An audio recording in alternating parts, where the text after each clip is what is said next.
on episode 151 of the Whatnauts review show, where every week we pick a story and we talk about it. This could be a movie, TV series, anime, manga, comic book, audio drama, all kinds of entertainment. We watch it, read it, listen to it, and then we come back here and we discuss it. My name is Melissa Wilkinson, and I am joined, as always, by Kyle Springer.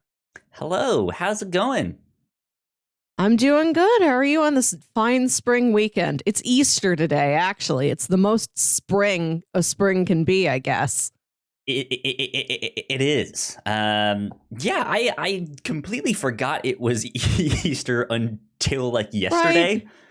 Right. It just didn't cross my mind. And then this morning I posted a picture of Spider-Man on a cross from the Japanese Spider-Man show. Wow.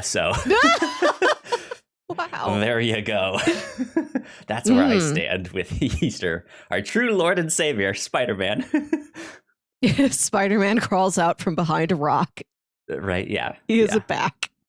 Indeed. What are you up to this weekend? Vacuuming, honestly. You know, the standard Melissa stuff. I just aggressively clean and cook. And then I let myself sit down and watch a movie. That sounds relaxing, though. So that's at least good. It feels great to have done vacuuming. Not while you're doing it, but once it's done, to be in a vacuumed home is a special feeling.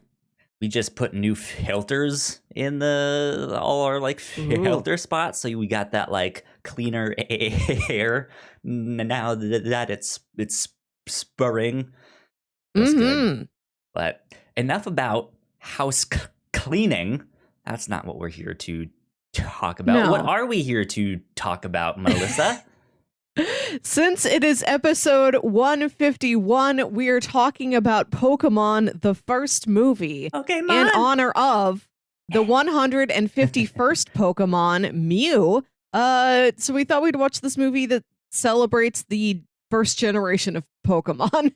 When I hear the numbers 150 and 151, like Mewtwo and Mew are always what I think about ever since I was 9 years old. Absolutely. Like, we gotta do this. It has to be this. Absolutely. Yeah, man, I have such good memories of Pokemon, of playing it on my Game Boy, which I still have right behind me back there, my big fat yellow one. And yeah, just like between the like Game Boy game and the card game and the TV show, this movie and all that stuff, it was just like the perfect time. Like it was the perfect storm for all of that to happen. And I remember it like being banned at school because it was so popular and stuff like that. But yeah, good times indeed. I do have to say that I am now 30 years old. And it was just this year, like a couple weeks ago, that they announced a new Pokemon game that is exactly what I've been wanting since I was 9. It is like the open world, or at least it looks to be like this. It's like this open world game where you can just go wherever you want. You don't have to follow the exact road. You can catch Pokemon out in the wild. Like, it looks great, and that's exactly what I imagined it to be like back in the day. And so I'm so excited for that to come out. It is truly Pokemon amazing Legends. It is amazing what a lasting power Pokemon has had, that it's not at the same like white hot phenomena level it was in 1999, but it's still like a major core of international pop culture and entertainment for people of all ages. A couple years ago when Pokemon Go came out, like that was huge. And they're still making stuff with Pokemon Go. They're still making all the Pokemon games. There's a new Pokemon Snap that's coming out at the end of the month. So I am excited. It's a good time to be a Pokemon fan, that's for sure. It is. And I was honestly never into the video games or the card games growing up. I was whole hog in on the anime only. Obsessed with the anime, never picked up a Game Boy. There you go. Interesting. Because I think I was maybe the opposite then, because I never really watched the cartoon when I was younger. I did, but it was one of those things of like, it was maybe on before or after something that I actually wanted to watch was on. So I saw it and was like, okay, I know all of that stuff. I know how sad the bye-bye Butterfree moment was and all of that stuff. So bye-bye Butterfree. Good times indeed. Mm-hmm. I did try to find all my Pokemon cards because I still have them. I found a majority of them. I didn't find all of my like holographic ones because I have those in a separate binder, and I don't remember where I put that binder. It's somewhere in my room, but I don't know exactly. I did find my Japanese ones. So I have some Japanese cards. Those are nice looking. Yeah, and these are all my holographic ones. Ooh. I don't know if you guys can see all of those and stuff like that, but good stuff. I have a holographic. Where'd it go? There you go. Arcanine. Nice. He's in this movie. Fun stuff indeed. Yeah. I do still have a lot of leftover Pokemon things from when I was a kid. And new things. I've got, so on the video feed, you can see I'm wearing my Meowth t-shirt. And then I've got my stuffed Build-A-Bear Meowth on my bed. So you all know, there's no question which Pokemon is my favorite. And like, these are new things I've bought in the last like 5 years. That's awesome. Good stuff. And you said you had these like Team Rocket posters on your wall? Yeah, on the wall facing me, so you can't see it on the camera. I have these Team Rocket recruitment posters. Like one is a picture of the hot air balloon, and it says "A career in the air awaits you," and one is a picture of the Magikarp submarine, and it says "Serving is the deepest honor. Join Team Rocket." That is wonderful. I love it. So good. So we are here to talk about the very first Pokemon movie. Yeah. I haven't seen this in decades. I think I saw it in theaters when it came out. I remember all of the like promotional toys at Burger King. Yeah. For when they do that, I always have my Jesus in a Pokeball. What better metaphor for today, Easter Sunday, or talking about Pokemon, right. And I have Jesus in a Pokeball. Great stuff. Yeah. This movie, I hadn't seen this in decades, and it was one of those things that I remember without really remembering it. Like if you had asked me like a week ago what happened in this film, I'd just be like, I don't know, something with with Mewtwo and Mew, and there's this big fight at the end, and they all die, and something like that. But I didn't remember exactly what was happening in this film. This film is a lot darker than I remember. It is, yeah. It's very philosophical. It kind of is. It dives into cloning and genetics and stuff like that. It's wild, because and the whole thing of like experimenting on people and animals and stuff like that. So it's just like right out the gate, I was just like, oh man, they're like questioning existence and stuff like that. Like, what is going on? What was I watching when I was 9 years old? Did you also watch Pokemon Mewtwo Strikes Back Evolution, which is a Netflix movie that is a CGI remake of Pokemon the first movie. I did not. I know that it exists, but I haven't seen it. You're missing out. I watched this last night, and it's actually great. Okay. Yeah. It is the exact plot of Pokemon the first movie. Like, all of the narrative, like, index cards would be the same, but, like, some of the dialogue is changed around, but other parts are exactly the exact same shots. It's just a new version of it. It's kind of interesting that they made this, but it looks great. The CGI animation I really liked. It's this perfect mix of being realistic and a little heightened, a little cartoony. It's a delight to see all these characters you know and love with like real textures to them. They're wearing real cloth. They update a couple things, like instead of the joke where Jessie can't cook, she holds up the frying pan and Meowth's like, the last time you cooked, you wiped out 8 of my 9 lives. Said she holds up a frying pan and they're like, well, great, we have a frying pan, but we don't have any food. That's the problem. Like, we're going to update things a little bit, to sort of clean some things up.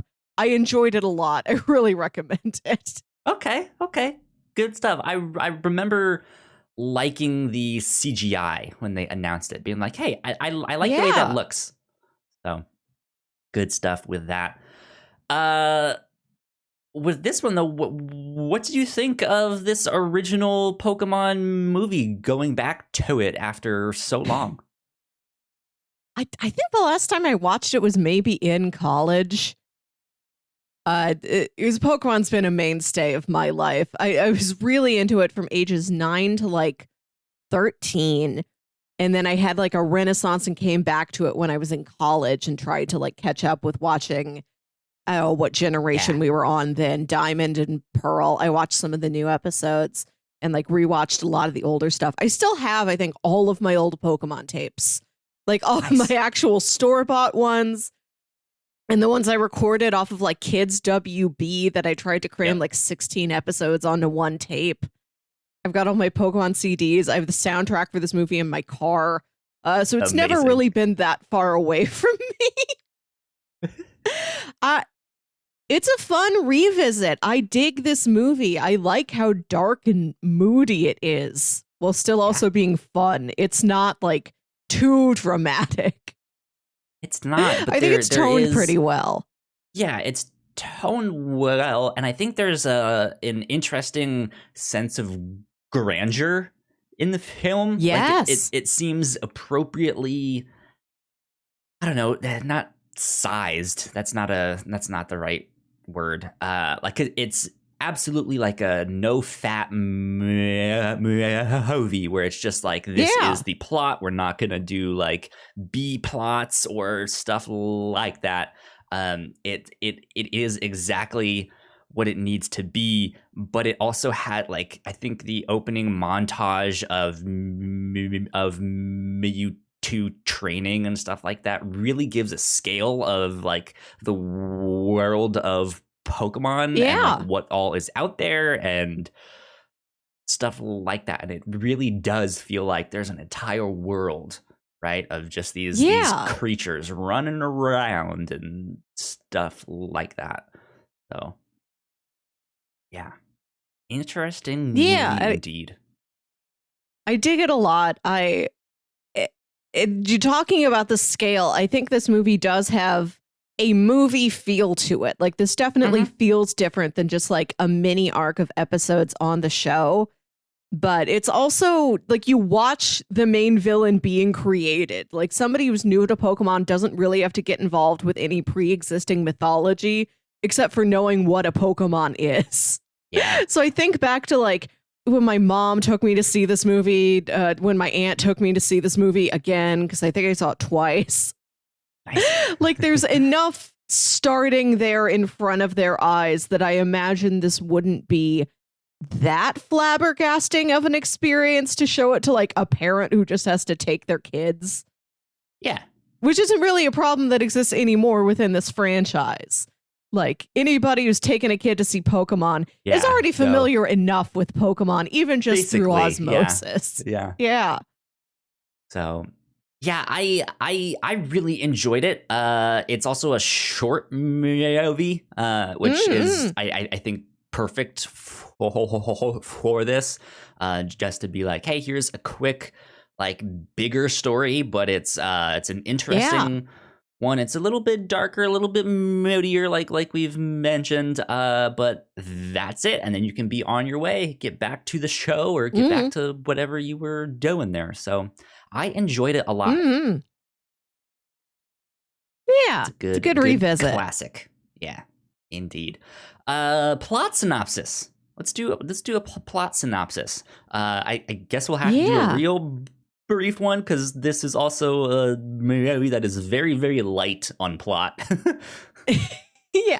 Mewtwo is a Pokemon created in a lab by Team Rocket scientists, cloned from a fossil of an ancient, super powerful, mythic Pokemon named Mew, who nobody's seen in generations, but they found like an old bone fragment. They're like, we're going to make another Mew, but better, and just call it Mewtwo. So Mewtwo awakens. He's a psychic Pokemon. He can think. He can psychically project thoughts to others. And he's like, what am I doing here? What is my purpose? Yeah. I was created by man, but I am not of man. I am of Pokemon, but was not created by Pokemon. I was born in this tube. Yeah, he has a whole existential crisis, and he flies away, and he makes an island fortress.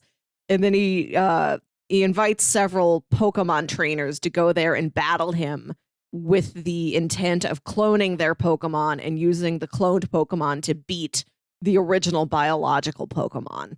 Yeah, there you go. That is basically it. And Ash is one of the trainers that gets invited to the island and fight me.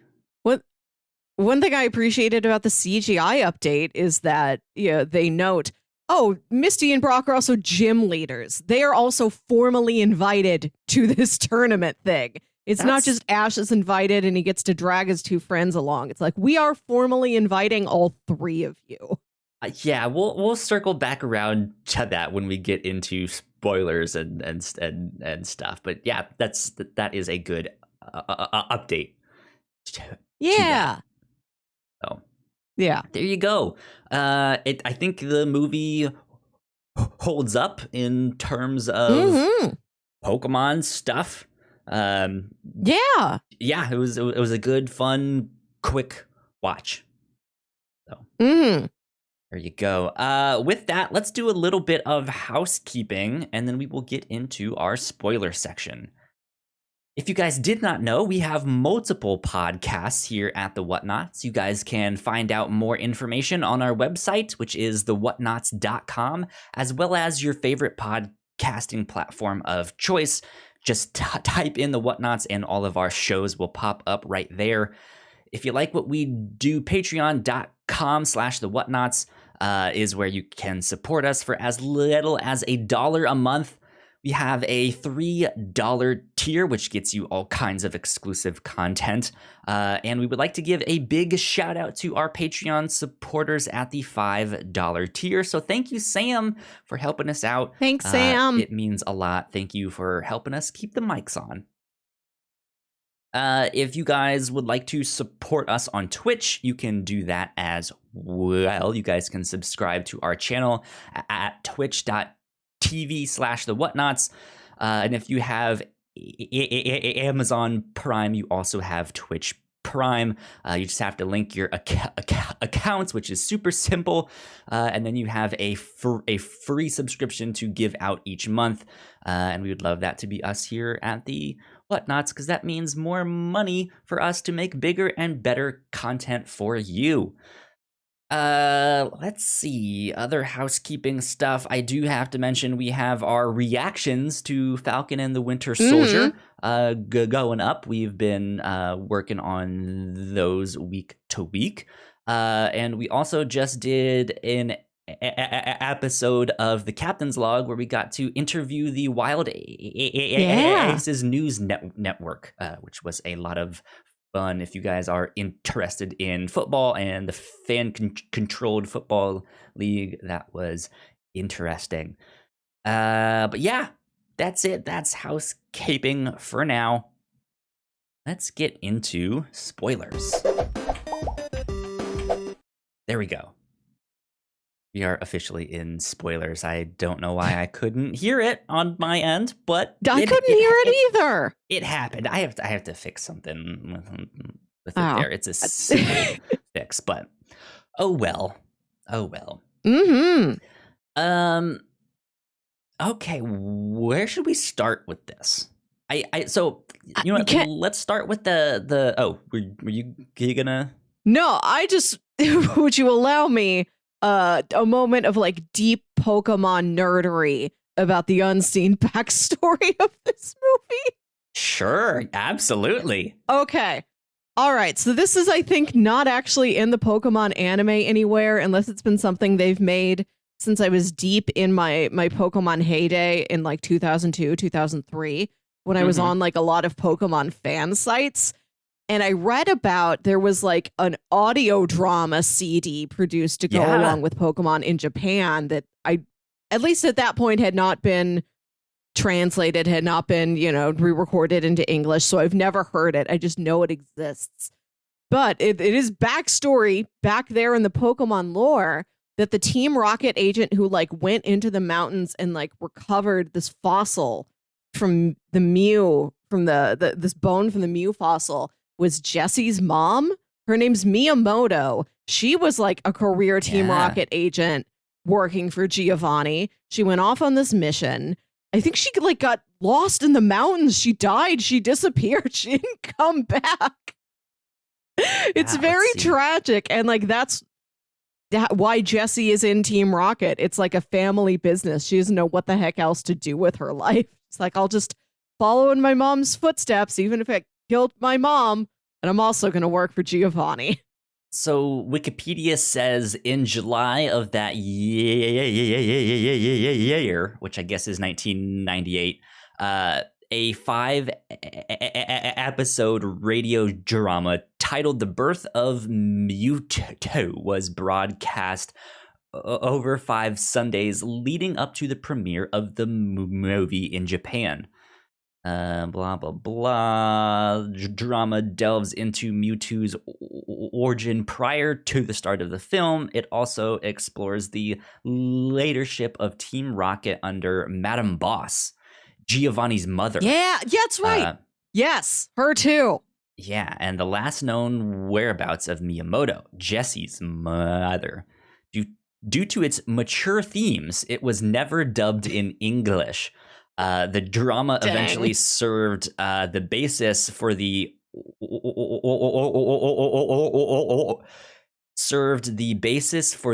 origin of Mewtwo prologue that would appear in the complete version of the film. Since the drama was conceived a few months after the manga, the events depicted in the drama do not match up with the events portrayed in the manga. Cool. Yeah. There you go.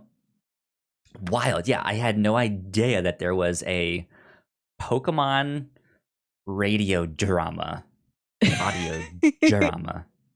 Wild. Yeah, Japan. I remember reading about several animes I liked having audio dramas in Japan that never made it over here.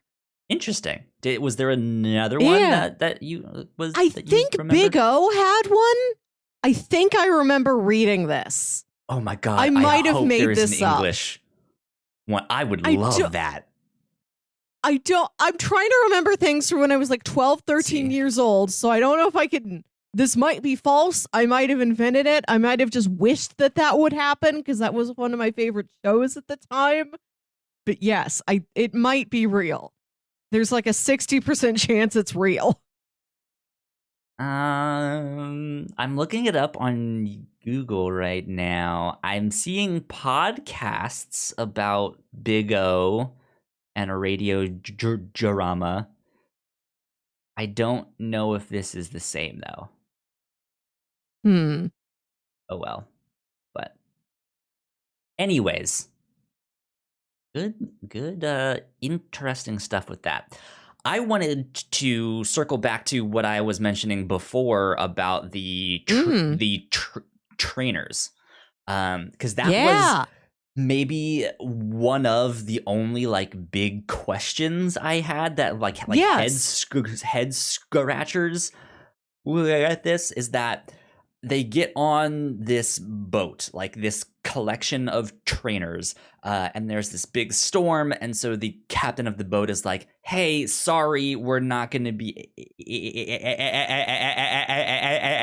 we are not going to be able to take you to the island to do this thing. And some of them are like, well, that's fine, we'll swim because I have water Pokemon,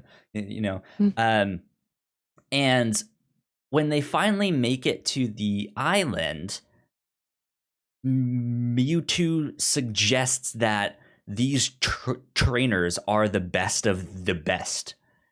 Yet I've never heard of any of them.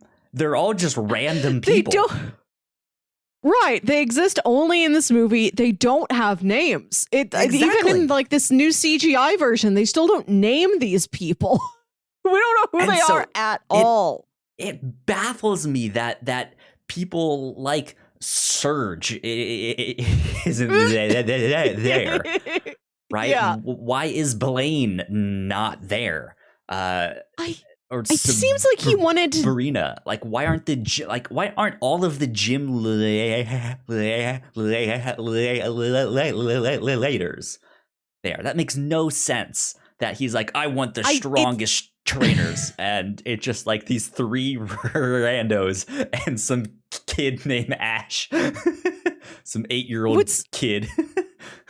It's weird that Mewtwo, like, he builds this whole fortress, presumably Dr. Manhattan style. I don't think he hired contractors. I think he just did it out of his head.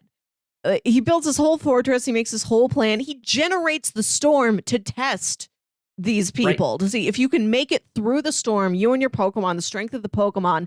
That's who I want on my island in this tournament. Seems like he just threw it together under a very limited time frame, because when Ash gets the invitation, it's like, yeah, you have to be here tomorrow.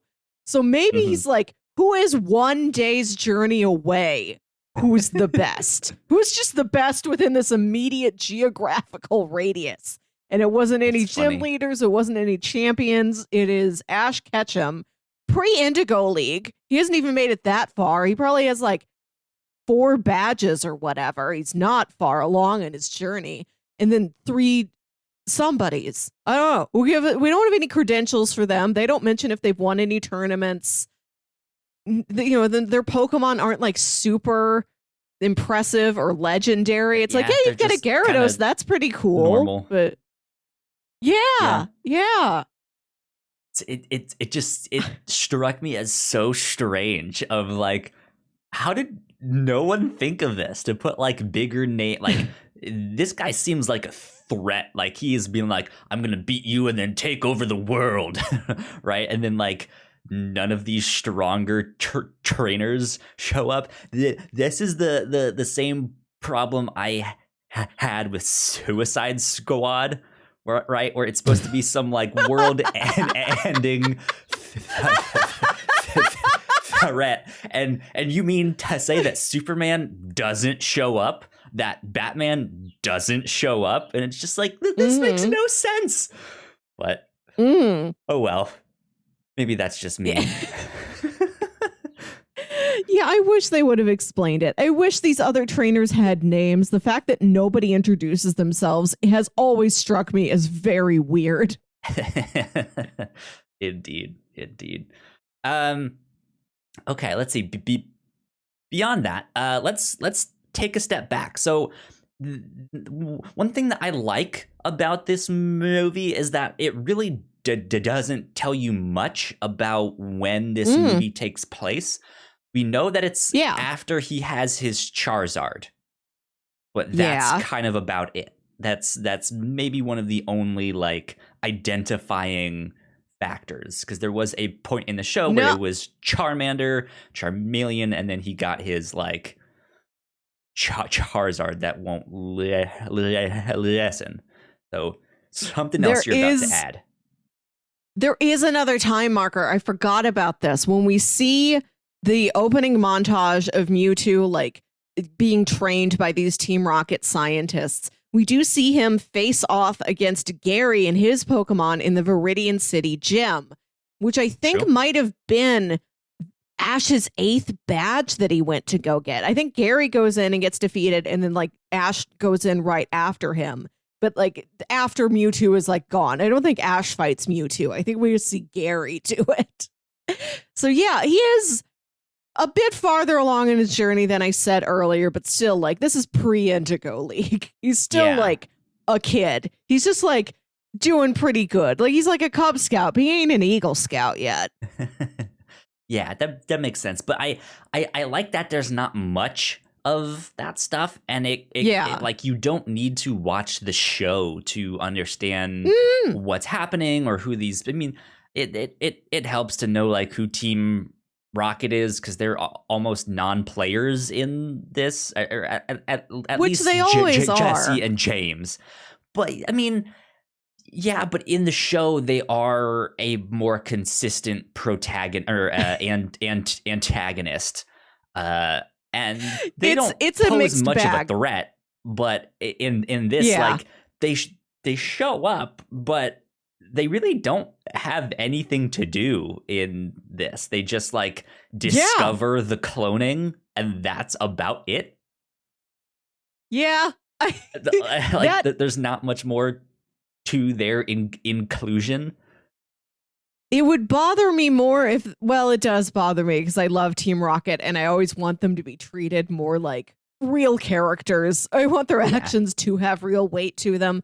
But that has been how they've been used. There are plenty of episodes where they are the antagonist of the episode, but there's plenty more where there's some other plot and then Team Rocket just wanders in for 5 minutes, shouts the motto, and blasts off. And like, that's all they get to do. Or there's like following around, just looking at stuff, just making quips, and then ultimately barely have anything to do with Ash's progress. Yeah, I mean, it makes sense, though, because they're really only after his Pikachu. Like, they want to steal him and stuff. So it makes sense that they're following behind, but aren't necessarily involved.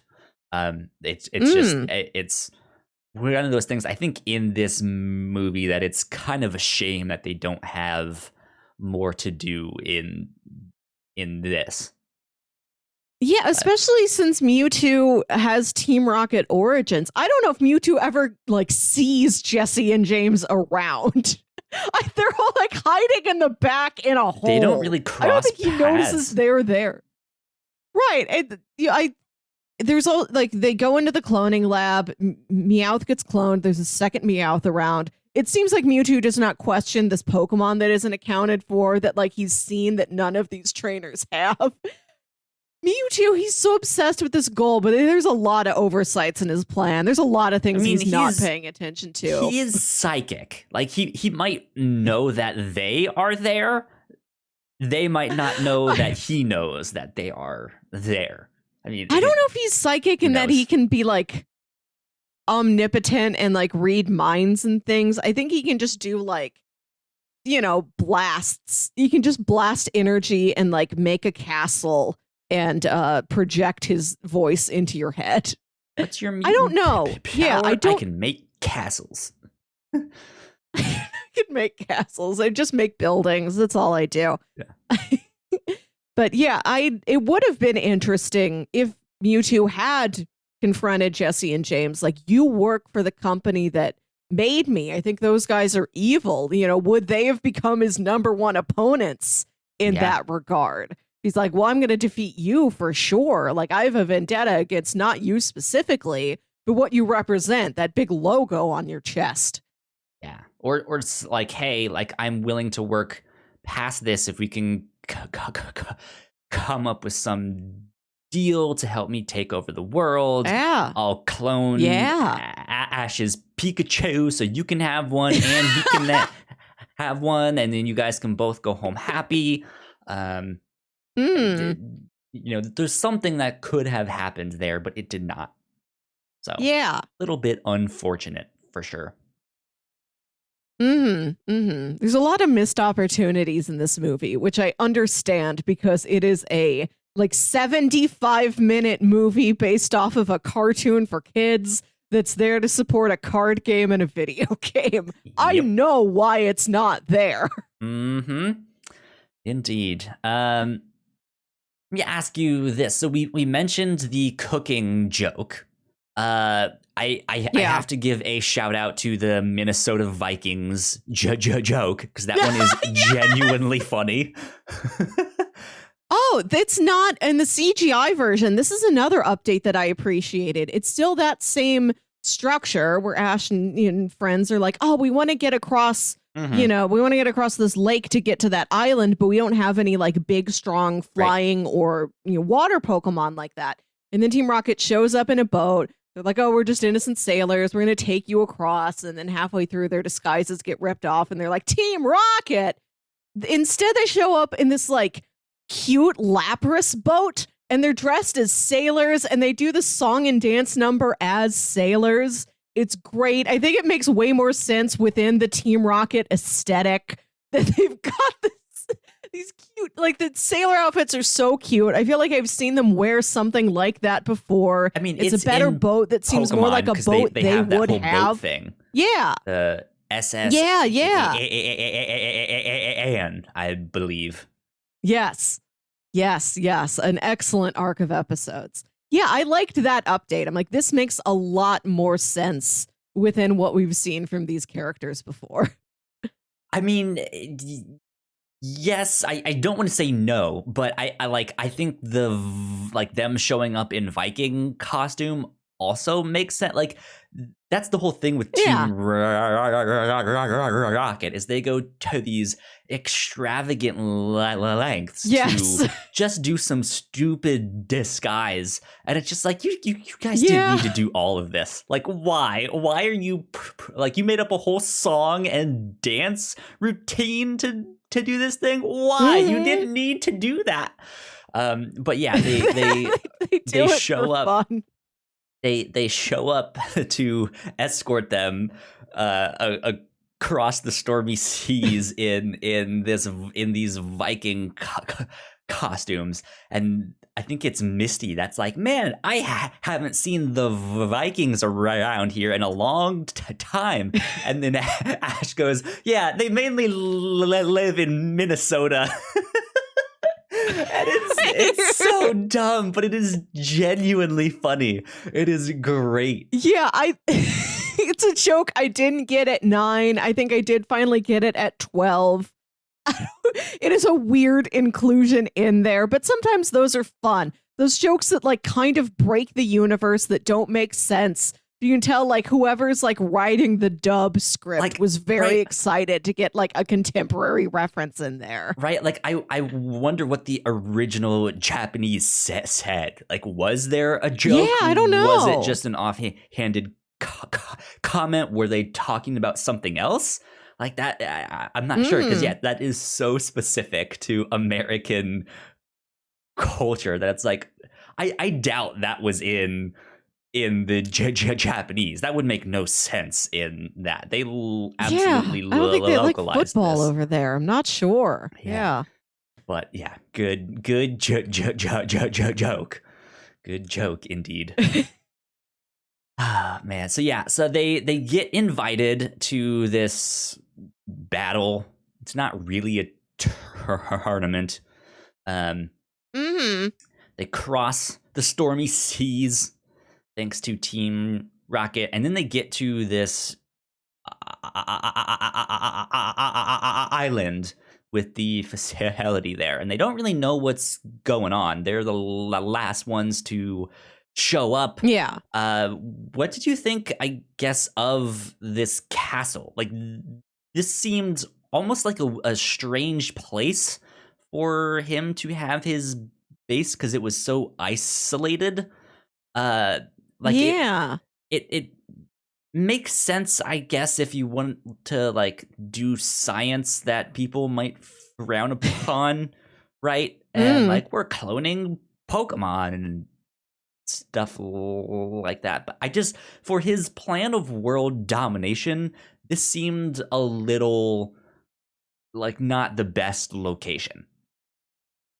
What do you think? Yeah, well, I think that island might have been where a Team Rocket lab was that he destroyed. Like, I think he's built his castle upon the ruins of his enemies. Absolutely. It is a very cool looking castle. I love that, like, helix staircase that winds all the way up there. It's architecturally great looking. Mm-hmm. It's got like torches and stuff. It's nice. I think it's a cool villain fortress.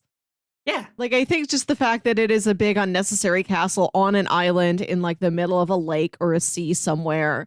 You have to take like an arduous journey to get out to, and then there's not a single other thing on the island except for this one castle. Absolutely. You don't even know. Maybe he doesn't need, I don't know what he eats. I don't know what he's been feeding that Nurse Joy. I guess he, like, when he kidnapped her, he also brought along like a cooler of rations, all of the supplies she needs.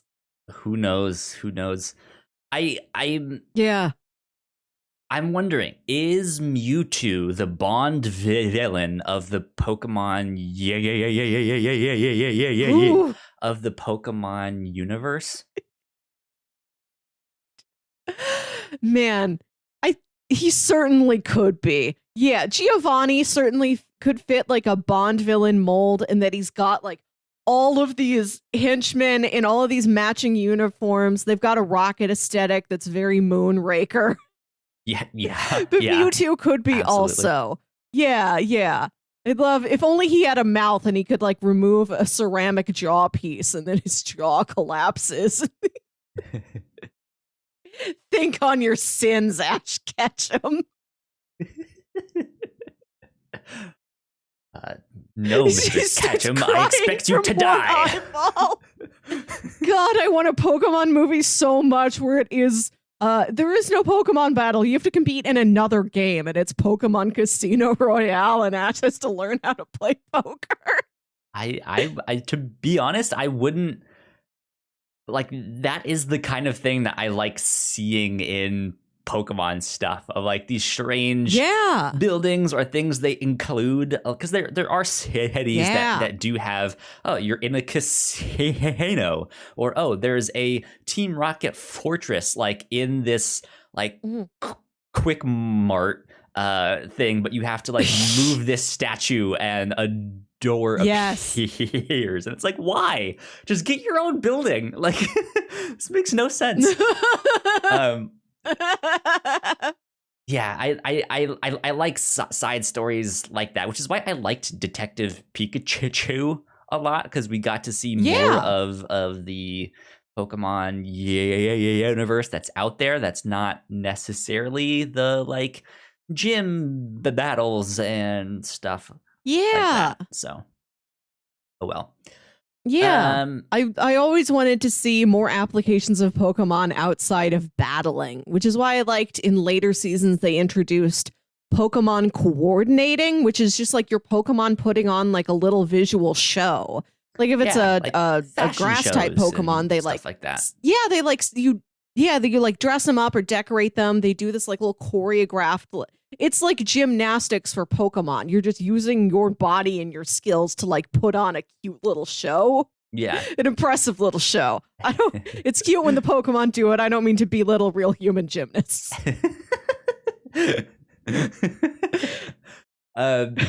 Yeah. There's absolutely stuff out there. So I'm sure there is some characters like that somewhere. But yeah. The whole thing was strange to me, because it does seem overly big for what Mewtwo needs to do. But I guess that just fits with the like sense of scale and grandeur that I mentioned at the start. Just because it is so big, and it's yeah, I mean, they are planning on doing Pokemon battles in there, so you do have to have the big space. But I think he's built. Could have done this outside, dude. Yeah, it is funny that he built an entire stadium with like bleachers and seats and big stadium lights. when he knew he wasn't going to get that many people there anyway. No one came to like, watch. is he planning on reusing this in the future? Yeah. Nobody even goes to sit up there. He didn't think to sell tickets to get money to take over the world. Right. He should make like a capital enterprise out of this. He's going to make like his own team of Pokemon. You buy a t-shirt, you buy merch. He starts making like specific snacks, like the Dodger dog of his stadium. You got to go to Mewtwo's stadium on that island, and he makes like the best nachos. You got to go. That's funny. That's really funny. So yeah, the other trainers kind of get wiped out real fast. Mm-hmm. They're non-players. They're not named. They just are cannon fodder. Yeah. But then, yeah, we get to kind of the main battle, which is Ash versus Mew, or versus Mewtwo. But something that was interesting to me about this is I think it was like halfway through the fight after he's kind of beaten down the like first round of all of their Pokemon, is that this, I think, is the first time that Ash gets so mad he tries to physically assault a Pokemon. Yeah. Yeah, Wild. he runs at Mewtwo. He's gonna punch him. He tries. Yeah. He tries to beat up Mewtwo himself. Like, wow. Like let's unpack that, because that never happens in the show. Mm. And so like I don't think I thought about that when I first saw this, but yeah, like watching it now, I was just like, that's really strange that he would do that. Like, that's not what this show is about at all. Yeah, and I don't know what he thinks he's character. Yeah, I don't know what it is he thinks he's going to do. I can imagine that it's partially like, I'm not going to put my this is a unique threat. I'm not going to put my Pokemon somewhere that I wouldn't put myself. Of course, in a regular Pokemon battle, I'm not going to be mixed in there. That's not how that goes. But if we have like a legitimate threat to us and not just an opponent, I got to put myself out there. Like, I can't like let my Pokemon get hurt. I'd rather be hurt instead of them. Yeah. Let me try and launch at this guy. But I don't know what he thinks he's going to do. Like, his Mewtwo's got these psychic powers. He's like blasts everything away. Like, he's kind of impenetrable. The fact that Ash is like, I'm just going to run at him and try and see if I can sock him in the gut. It is 10-year-old boy thinking. Yeah. Yeah. Yeah. I mean, he didn't even try and get his friends. Like, let's all pile on him. Brock, you're pretty tall. Like, can we all knock him down? Yeah. Yeah, like it seems out of character, but you're right. Like, he cares about his Pokemon so much that he would rather see himself hurt than them. So that makes sense when you think about it like that. But it's so strange to actually see, because I think the most that you see him protect his Pokemon is maybe like step in front of in electric shock or something, or something like he takes the hit. Never like, I'm going to be the one to do the hit. Yeah. She's no tactical abilities. It's so wild. And I don't necessarily want to see more of that, because again, I don't think that's his character, but I want I do want to see more of that. Like, does he struggle with any kind of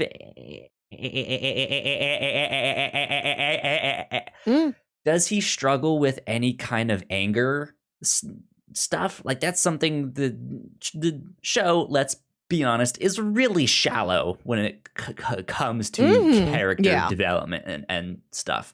So yeah, I would like to see them dive more into like, who actually is Ash Ketchum? What is his personality outside of, I want to be the very best, like no one ever was, right?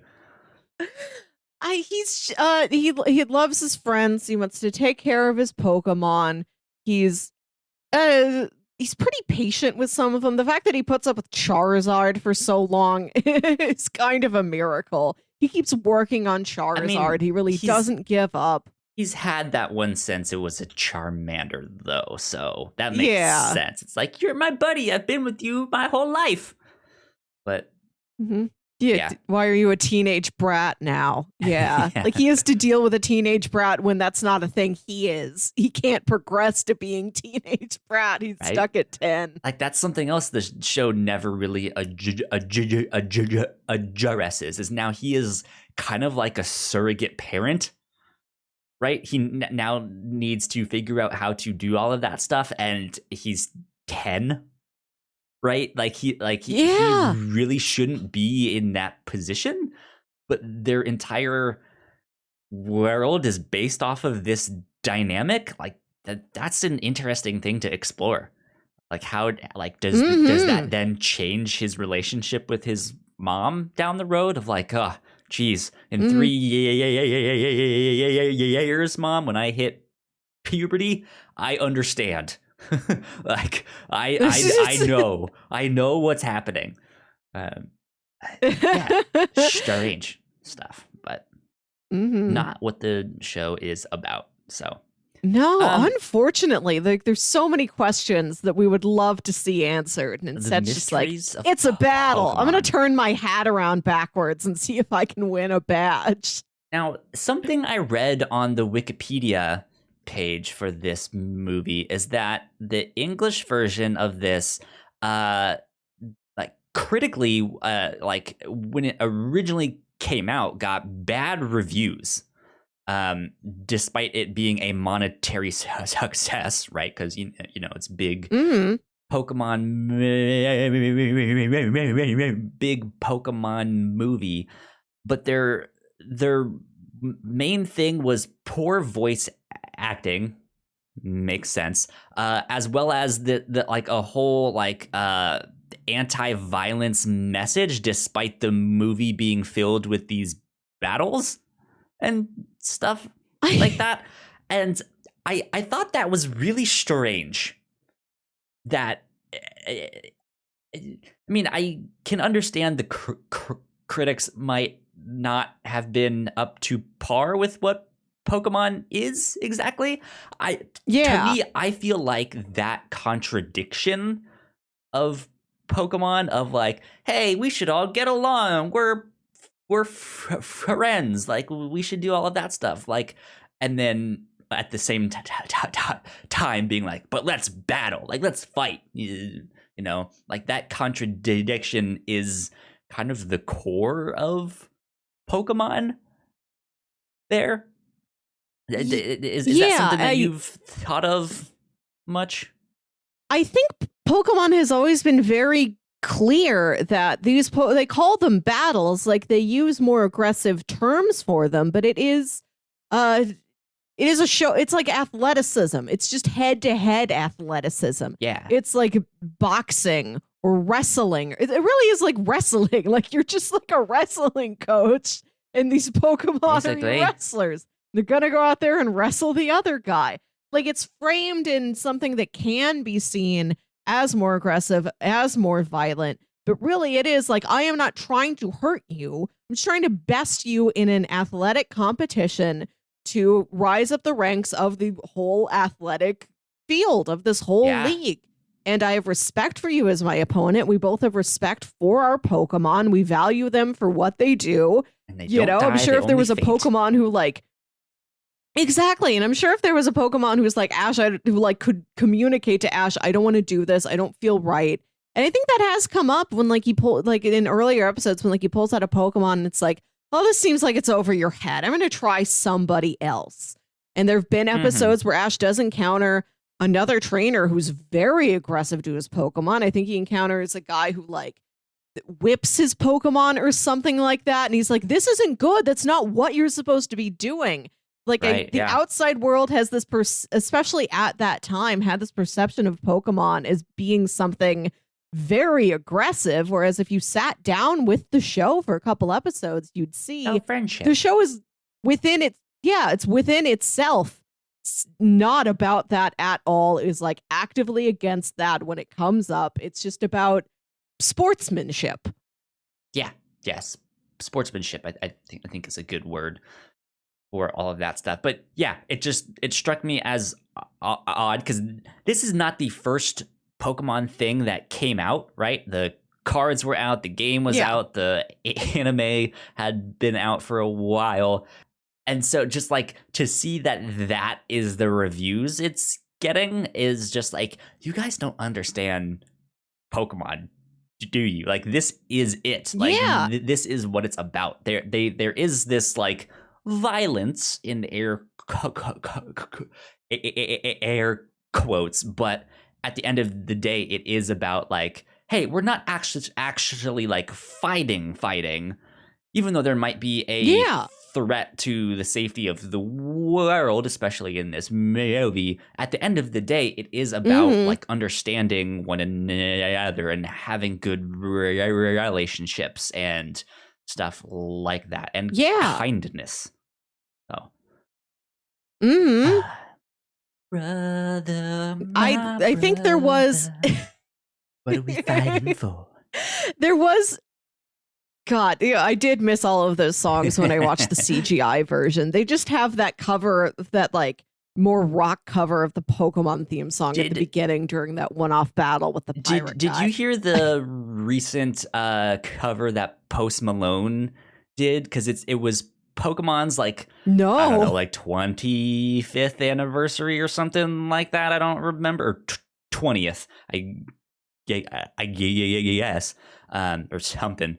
But he did a cover of a Hootie and the Blowfish song, and it was very strange. He did a whole concert inside one of the Pokemon games, and he was like made in the art style of that game, but it was just very strange that they picked that song. I think it must have been a hit song in the year that Pokemon came out. Maybe, yeah. It was just very strange that they did that one, but yeah, still. I wanted to mention, talking about the reviews at the time, I think there was a Roger Ebert review where like he talked to a nephew or like, you know, the child of a friend who was into Pokemon. Like he tried to get what it was. Like he really wanted to know what that kid's perspective of Pokemon was. And I think he concluded his review by saying like, this isn't a good film in how I see it, but I understand this is not for me, and it's based on a whole context I'm not going to get. I get that. He starts it out with this sentence. There are times here on the movie beat when I feel like I'm playing in over my head. This is one of those times. My assignment is to review Pokemon, the first movie. I have done research. I have even played a Pokemon card game with a 6-year-old Pokemon trainer named Emil. Man, fun stuff. I wonder if he really only played the card game or like looked into the. I don't know. Roger Ebert was a busy man, right? But still, he's played the Pokemon card game. Fun fact. Yeah, that's something. I feel like he put a bit more effort in than other reviewers of the time. Yeah, I think like watching a couple episodes of the TV show would be the best context if there was an adult who didn't get Pokemon, who wanted to understand it better before watching this. Yeah. Let's see, what was I gonna talk about next? Circling back to Ash. He dies in this film. He does die. What? Like, what a twist! What a move! Right? Yeah, like that. I think maybe more so fits in what they've done with Pokemon in the past. not that he has died in the past, but they have had these really, really emotional moments, right? Like I mentioned the bye-bye Butterfurry moment from the show. And like I expect there to be these really emotional moments in there every now and then, because like we said, that's kind of what this show is about. It's about these relationships. So when something happens in that relationship, we're just like, oh no, this is not good. I don't like this. I'm sad now. And yeah, like I remember this being a really, really sad moment as a kid, just being like, God, they killed him. Like I was not expecting this. Like my boy was gonna be the very best. What happened? This can't happen. Ash, catch him. He's just 10 years old. Like Ash is. What is his mother gonna think? He's just gonna disappear. Right. He's gone forever. Right. I'm sorry. His poor mother and her poor Mr. Mime husband. Misty's never gonna get her bike back. Well, I guess now she can, because she can just take it back. But it's like, well, no, you're like dead, he stole her bike and then it got electrocuted and ruined. There is no bike. That's right. That's why she starts following him. Like, eventually you have to get me a new bike. And then she just likes him and sticks around. I was always wondering if that bike was going to come back. But Ash has been like a upstanding hero throughout this movie. I remember being 9 years old, and the part where like he walks out of that like smoke and he says to Mewtwo, "You can't do this. I won't let you," was the coolest thing I'd ever seen. A real hero moment. It's still like, if you play me that audio clip, I feel like I can do that. Like I feel victorious. I feel like a hero. I feel pumped up to do it. You're just sitting there like, oh man. I feel pumped up to do anything. About to go down. Yeah, and he's so it's endearing that he is so upset at what's going on that he has no recourse but to bodily throw himself in the middle. Like Mewtwo and Mew are throwing psychic blasts at each other. He runs in the middle, and it doesn't necessarily kills him, but it like changes his physical form. He like collapses to the ground like he's made out of stone or something. Yeah. It's a very interesting portrayal of essentially a death. And then Pikachu tries to shock him back. It's all silent. That's the most affecting part of it. I think that was a great move. Absolutely. Yeah. Yeah. It was absolutely a shocker, because you don't know if this is some side effect of the attack that he hit. Like maybe this is a temporary thing, but it becomes very clear very fast. Like, no, he's gone. He died. And who knows where his soul is? Right? What is the Pokemon afterlife like? Huh. I guess you turn into a Ghastly. I guess. Yeah. Go haunt Lavender Town. Yeah, but then they like, it's such a sad moment for everyone, for the cloned Pokemon included, because they saw like how much he cared for these Pokemon, which is the exact opposite of what Mewtwo saw. When he wakes up in this laboratory, and they're just like, well, you're an experiment and we're going to continue experimenting on you. And that is your entire existence. Yeah. And he's just like, no, thanks.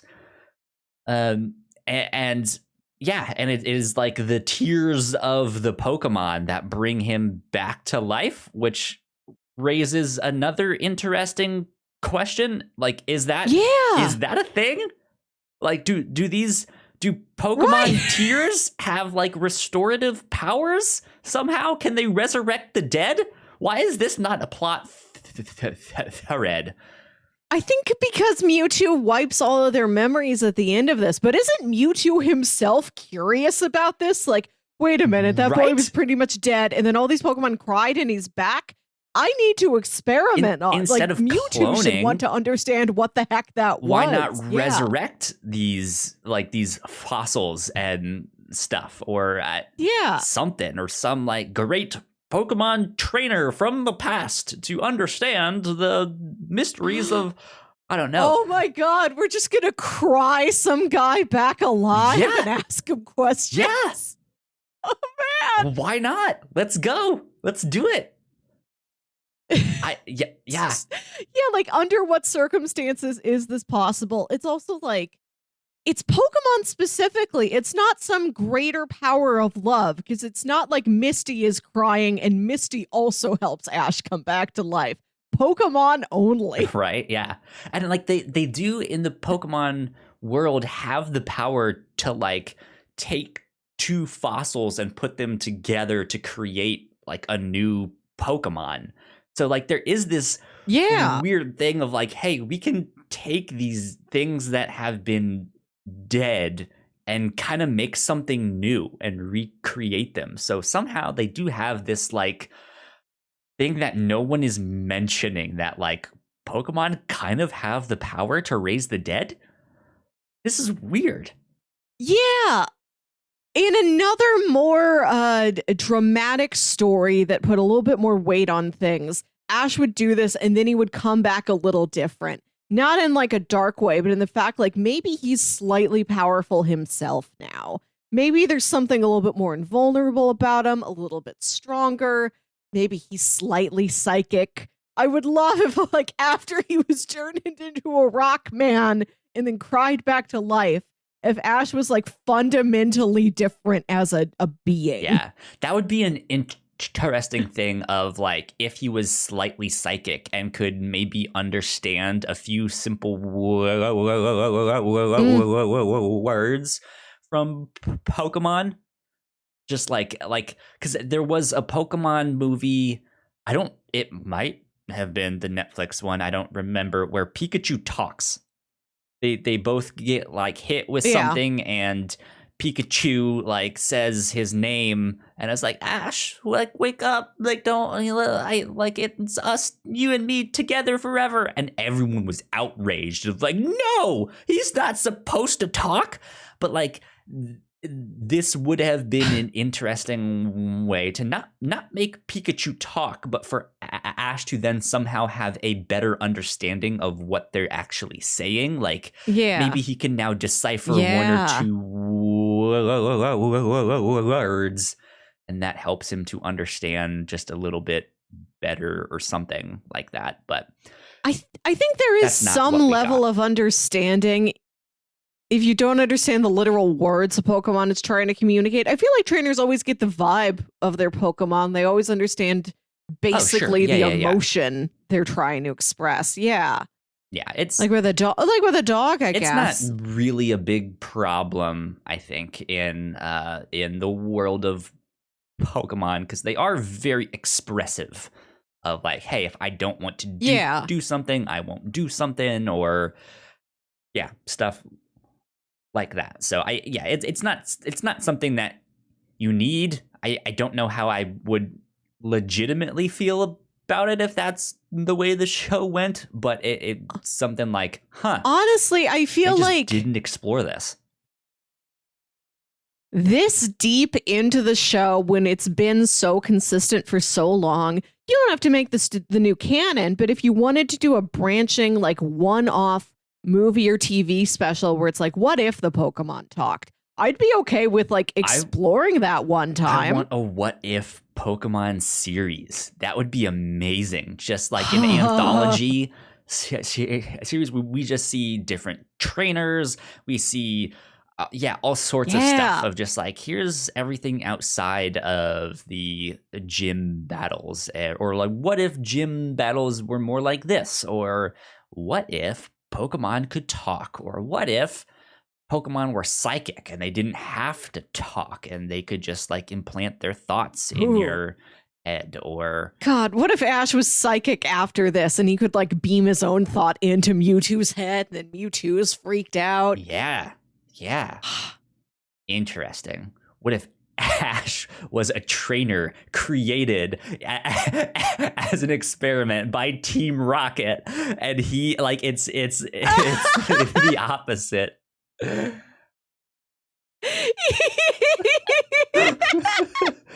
made in a lab. This story, like this. Yeah, his mom's still there, but she's just a scientist who just coldly donated some materials. Yeah. Wild. This is such a lush world with so much opportunity that could go so many places. It's kind of a shame that it is a story for kids that isn't going to get to explore more like thoughtful ramifications of things. And I'm not talking like a dark, gritty reboot, but just something where there are more consequences. There's more weight. There's more like real character development. You know, we explore more of, okay, if you go out on this journey when you're 10 and you have such concentrated, intense life experience that young, who are you as you get older? You know, when you've done all of that before the time you can drive. Yeah. I wish it had something more like that. But they're so stuck in their way. They're starting to explore in the games and stuff, because that's been a big critique of those games, is that it is the exact same thing over and over and year after year after year, and they don't really iterate on the games in a meaningful way. And they're starting to with some of that stuff. They're taking baby steps, which is why, like I mentioned at the start, there's that new Pokemon Legends game where it's like, this is the one I've been wanting for like 20 years, and they're just making it now. And so, yeah, we'll see. The time is right, because at the start you also did say like, Pokemon doesn't really have that problem anymore of like, we need to explain this to a parent or make it like, we are the age of the parents now. We were there from day one. Like, we know what Pokemon is. So they can do something that it explores now, and they don't have to explain it. Right? We're just like, oh yeah, cool, yeah. I wish Pokemon. I wish Pokemon could be like Batman, where you have the like more cartoony, more kid-friendly version, and you've where is he? And you've got a version that is just more not necessarily grounded, but like more emotionally grounded. Like, you really explore the characters' motivations and feelings and how they develop and the ramifications of these actions that happen within this world and how the world responds back. Yeah, I wish I had the Batman treatment for this property. You can have both. You can have like, this is the one for kids and this is the one not for kids. This is the one the kids will grow into as they get older at the same time. Like, that's been a struggle for me, is that I loved this show so much when I was a kid. And like, I would grow up through my adolescent years and like, it's the same as it was when I was 9. Like, I wanted the show to grow up with me, and it never did. Yeah, give it the like Legend of Korra treatment. Yes. That'd be good. That'd be fun. Yeah. So I guess last question with this is Mew. We don't really get to see him all that much. We see him kind of floating around every so often, and then he shows up at the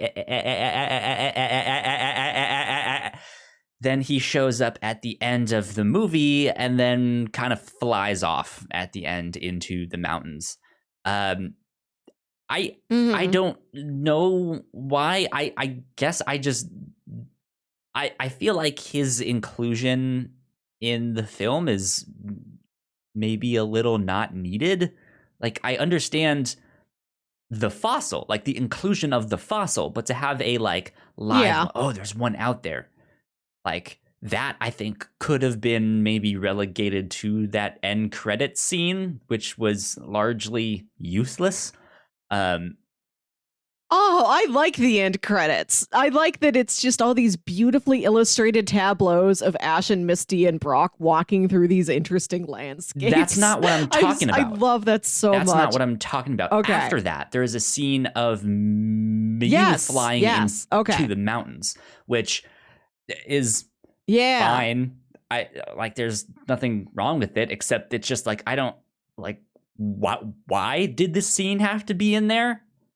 I don't understand. I think having that surprise that there's still one out there somewhere, like that would have been wonderful for like a post credits scene. But like I don't think his inclusion in the rest of the film is really needed. I feel like they could have. I mean, sure, I guess they did need a psychic Pokemon strong enough to compete with him and stuff like that. But I think they also could have gone the route of just like, look how incredible Ash is and how much he cares. Like, he is someone who is different from Team Rocket. Maybe all humans aren't evil and, want to experiment on me. Maybe I should reconsider and explore some more and gather more data and stuff like that. Like, I think they could have ended the film like that instead. This is what I get out of Mew's appearance. There's frequently been in Pokemon in these early episodes, like the first episode where Ash sees the Ho-Oh in the distance. There's the episode where they go meet Bill, the lighthouse keeper, and he's talking about how like Dragonair, a Dragonite who's in this movie, like at that point was like, how, like, we know a Dragonite exists, but I've never seen one. I don't know if I'll ever get to see one. There's an element, particularly to early Pokemon, of this real sense of wonder of like, we don't know everything that's out there. The Pokedex is growing. And I think that's what we get out of Mew being in this movie. It's like, we see that Mew exists, but we don't know where he came from, where he's been living, if there's more of him. Like, I think the fact that Mew's around gives us the sense of wonder, because Mew is showing up. And I think it's a great juxtaposition to Mewtwo. Mewtwo takes everything so seriously. What is my existence? Who am I? Why am I here? Whereas Mew is just like, following this windmill that's on top of the castle. Like, whoa, look at it spin. He's just like making bubbles. He's flying around.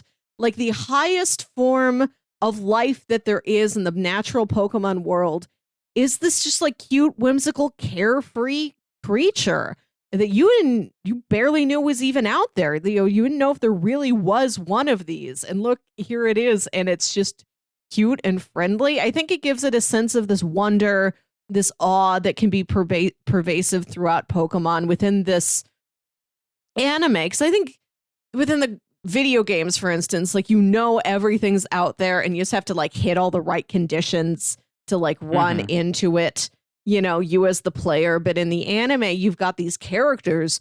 They have no guarantee in their life that they're ever going to get to see a super rare Pokemon. And it's a real moment when they do. They're like, wow, I've only seen you in books. I didn't know if you were real. I didn't know if I would ever get to see you. And to see them and have those connections, I think it is valuable. Yeah. Yeah, it's valuable. I guess my thing is more so like, for this movie in particular, I don't know if they needed them, but oh well. Did you get one of the promotional cards when you went to the theater? I think I got it one at the Halls Ferry Warenberg Cinema. I specifically remember the theater where I saw this movie. I think I got one, but I don't remember what I did with it. I think I might have traded it eventually or something. I don't know, because I don't really have a strong memory of having one, but I did go see this movie in theaters. I remember that. So yeah, I was of the age where it was like, yes, take me to go see that. Get me the card. I need this thing. Like, yeah. So I don't know. Good stuff. Fun movie indeed. It is. Yeah, I like revisiting it. It's still fun. Yeah, I think it's decently plotted for what it is. It's got this grander scope, but it also is a limited amount of characters in a limited amount of space with like a very clear goal. Yes. I think it looks good. I've always enjoyed the visual style of Pokemon. I like the clean character designs. I love especially in the show, the like kind of watercolor backgrounds are beautiful. Mm-hmm. Sometimes they have really interesting buildings. And like I mentioned, over the end credits, it's just these like little clips of Ash and Misty and Brock walking through these massive landscapes, like underneath huge trees. It's inspiring. I wish there was a little bit more of idyllic exploration on that scale in the show. Yeah, that would have been nice to see for sure. I think that's about it though for our discussion on Pokemon the movie. Yeah. Mewtwo Strikes Back, I believe, is the actual like title of this one. Yeah. Melissa, do you have recommendations? Just more from the Pokemon world, honestly. Like, I think the first 4 Pokemon movies are pretty good. I haven't seen them in a long time, but it's Pokemon 2000, which is with Lugia, Pokemon 3, which is with Entei, and then Pokemon Forever, which is the one with Celebi. Those are the ones that I really connected with. Because after that, there was a steep decline in how much Team Rocket was in the movies, so I wasn't interested anymore. Or they did like from 5 onward, it's like version of them. It's not Team Rocket; it's some other organization. Yeah, right. It's some foe that is not specifically Jesse James and Meowth, which is what I am here for. I have fond memories of those movies. I want to go back and watch them. There's a lot of gyms within the Pokemon show.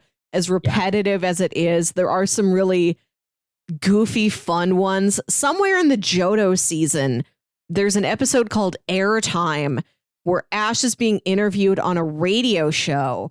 And then Team Rocket was sneaking around in the building and they like destroyed all these tapes. And like the next program on this radio channel was going to be this audio drama they were going to play. But because Team Rocket destroyed the tape, they're like, we have to do it live. Ash, you and your friends have to be our actors because you're the only people around. Here's the script. And like Team Rocket's also still there in disguises. That's so it funny. Goes from being this interview with Ash to like they all have to read parts in an audio drama. And then Team Rocket start like aggressively improvising things. And then Ash and his friends have to like play along and like play against them. And they figure out like that it's Team Rocket while they're in the middle of doing this audio drama. Yeah. It's an interesting format for an episode. I dug it a lot. And give me one sec. Well, I go pull some comic books out of my bookshelf. Sure thing. Melissa is standing up to go get those books right now. What does she got here? This is a Pokemon manga series. I don't know if it has a specific name for the series, but the art is by Toshihiro Ono. Okay. Let's see, we've got Pokemon Pikachu Shocks Back, Electric Pikachu Boogaloo, and Surf's Up Pikachu. These are books 2, 3, and 4. It's like a 4-volume set. I eventually gave away volume 1 because Team Rocket wasn't in it. Again, I wear my heart on my sleeve with Pokemon. These comics are really fun. It's a lot of adaptations of adventures from the show, but also some new adventures.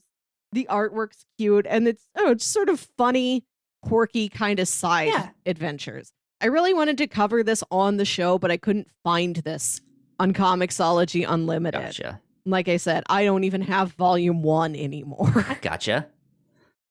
Interesting stuff. So I would recommend, of course, there's the obvious ones like go watch Digimon, go watch Yu-Gi-Oh! Or something like that. We covered a while back on the show Ben 10. I love that show. Melissa, I know you didn't enjoy it as much, but I think that is a really, really fun cartoon that does give you all of these different creatures or monsters, as well as a lot of character growth throughout the series. Not as much as Legend of Korra and stuff like that, but still enough to be fairly impressive for a cartoon like that. Let's see. Did I have any other ones that I was going to mention? No, I think that's about it. I do want to shout out Digimon, because that one does seem to have a bit more of the character progression. So if you're looking for more of that stuff, but still want all the monsters and the evolutions and stuff like that, I think Digimon might be up your alley. So yeah, Digimon did have a lot more character development to it that I really appreciated as a kid. I just wanted everything else to be like Digimon, and unfortunately it wasn't. Yu-Gi-Oh! Never got exactly that deep. Never did. I also want to shout out a shining example of a theatrical movie based on a kid's cartoon show, which is the Powerpuff Girls movie. Oh, okay. That is an excellent movie. I haven't seen it in a long time. I don't think it's on HBO Max. I don't know where I could watch it. I'll have to buy a copy of it. It's great. I think it is an excellent superhero origin story. I would love for it to be considered up there with, like, Spider-Man. There you go. I think it's that good. There you go. Last but not least, we did also discuss Detective Pikachu on one of our other podcasts, and that definitely deals with Mewtwo's origin as well. I really enjoyed that movie. I thought it was great. So I would recommend that too. Go check it out. Yeah, it was a lot of fun. So, there you go. Melissa, it's my turn to do the pitches for this next week. And I wanted to do an audio drama. Funny that we kept mentioning it. Oh, nice. This on this one. So I have 3 audio dramas to pitch. This first one here is entitled Station to Station. And it says, a handful of fading memories, the remains of a research project, and a garbled tape recorder are all Dr. Miranda Khan has to her name when her research partner goes missing on the eve of a 10-week ocean expedition. Now, she must try to find closure in the midst of a rapidly unraveling conspiracy, surrounded by a handful of unlikely allies, several likely threats, and the icy waters of the North Pacific. Something sinister lurks in the heart of the research ship Astrid, and Miranda must rely on her wits to piece together an answer. So I immediately put this one on my list because I looked up a review of it, and it said, this is one that is best listened to while giving your full attention to, because it has as much detail as Lost. And so I was just like, well, I like Lost and I like conspiracies and stuff. So this one is going on there. Yeah. Season 1 of this show is the first 10 episodes. They're all about half an hour. And they do have like 5 supplementary things at the start that were the like teasers for the show that might give some more information there. So that's pitch number 1, Station to Station. And again, these are all audio drama podcasts, so you guys can get them wherever you listen to podcasts.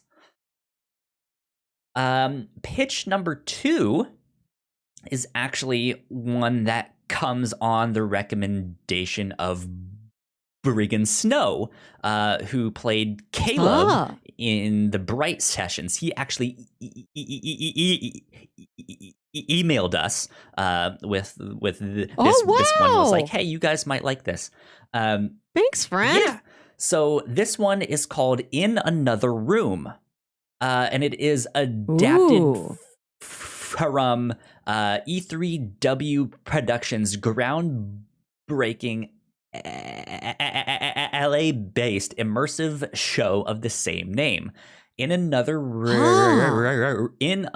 Room is a collection of interlocking ghost stories, each one taking place in a different room of a notoriously haunted house.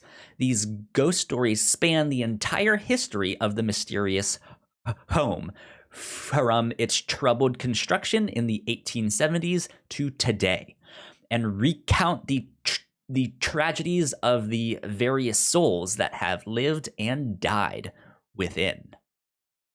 So kind of an anthology, but interlocking. So certain things will overlap, or one might be about the kid of someone you know in another story or something like that. So interesting stuff. And I like the name on this one because it's not just set in the house, but each one is set in a certain room of the house. Like Clue. Yeah, so like episode 3 is only in the kitchen or something. I'm not sure. But yeah, so there you go. That is pitch number 2, In Another Room. And pitch number 3 is called Marsfall. All one. How long is In Another Room? It is 8 episodes. Okay. And that is, I believe, the entirety of it, or at least season 1. I'm not sure, but that is all that's out right now. Pitch number 3 is Marsfall. And this one says, leaving Earth and its problems behind seemed ideal, but no one anticipated just how difficult colonizing Mars would be. Marsfall follows some of the earliest colonists to settle on Mars in the year 2047, and each episode continues the story from a different character's perspective, led by their fearless commander Jackie O'Rania, and assisted by the artificial intelligence unit Andy, in all caps, ANDI. They strive to make a home on the Red Planet while exploring its deeper mysteries. That one, I think, is the season 1 is also 8 episodes. So yeah, that is pitch number 3. Pitch number 1, Station to Station. Pitch number 2, In Another Room. And pitch number 3, Marsfall. I'm going to go with Briggan Snow's own recommendation. We're going to listen to In Another Room. There you go. Okay. That's a really exciting format to me. I love a ghost story. And I just finished another ghost-based audio drama that I've already got as a great recommendation when we finish this episode. Cool. So perfect timing. Good stuff. Yeah. So like I mentioned, you guys can get this on your podcasting app of choice. You guys can find it as In Another Room podcast. It is created by Natalie Jones, Austin, and Aaron Keeling, and Casey Josephov. I probably butchered that name. I apologize. But it is a production of Violet Hour Media and E3W Productions. So there you go. But yeah, that is what we will do for this next one. I think it's a good time to do another audio drama. So it's perfect. I have a busy work week ahead of me. I hope I can get in some audio drama time that way. Nice. Yeah. Well, let's see. I believe that is about it. So, Melissa, where can the people find you on the internet? You can find me on Twitter and Instagram at Wilkywit. That's WILKYWIT. And listen to my other podcast, Saturday Morning Obscurities, where me and my brother Jams talk about weird old kids shows you feel like only you remember.